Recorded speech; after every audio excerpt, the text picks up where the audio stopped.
ಏನ್ ಹೇಳ್ಕೊಡುತ್ತೆ ಅಥವಾ ಜಾತಿ ಧರ್ಮ ಮತ ಏನ್ ಹೇಳ್ಕೊಡುತ್ತೆ ಗೊತ್ತಾ? You try to get it, try to get it, do this to get it, do that to get it.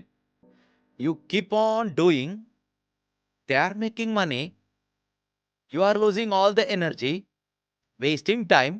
Ultimately, you won't get any one of the spiritual blessing. It's a deception.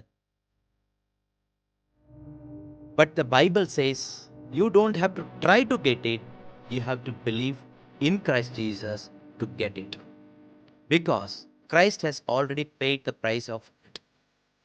ನೀನು ಇದನ್ನ ಪಡ್ಕೊಳ್ಳಿಕ್ಕೆ ನೀನು ಈ ರೀತಿ ಮಾಡು, ಆ ರೀತಿ ಮಾಡು, ಅದು ಮಾಡು, ಇದು ಮಾಡು ಎಂದು ಅನೇಕ ಜಾತಿ ಧರ್ಮ ಮತಗಳು ಬೋಧನೆ ಮಾಡುತ್ತೆ.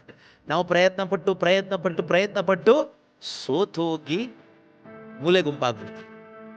ಆದರೆ ಇದು ನಿನ್ನ ಪ್ರಯತ್ನದಿಂದ ಸಿಗುವುದಲ್ಲ, ಇದು ಕೃಪೆಯಾಗಿ ಸಿಗುವಂಥದ್ದು. ಯೇಸು ಕ್ರಿಸ್ತನಲ್ಲಿಟ್ಟ ವಿಶ್ವಾಸದ ಮುಖಾಂತರ ದೇವರು ನಮಗೆ ಉಚಿತವಾಗಿ ಕೊಡುವಂಥದ್ದು. ಹಾಗಂತ ಹೇಳ್ಬಿಟ್ಟು but it is not cheap. All the spiritual blessings are costly, not cheap. Costly in the sense you cannot pay for it. That much costly. ಎಷ್ಟು ಕಾಸ್ಟ್ಲಿ ಅಂತ ಕೇಳೋದಾದ್ರೆ ನಿನಗೆ ಇದನ್ನ ಬೆಲೆ ಕೊಡ್ಲಿಕ್ಕೆ ಆಗೋದಿಲ್ಲ, ಅಷ್ಟು ಕಾಸ್ಟ್ಲಿ. ಅದರಿಂದಾನೆ ಅದರ ಬೆಲೆ ದೇವರೇ ಕೊಟ್ಟರು. God himself paid its price. ಅದರ ಪ್ರೈಸ್ ಏನು ಅನ್ನೋದು ದೇವರೇ ಕೊಟ್ಟರು.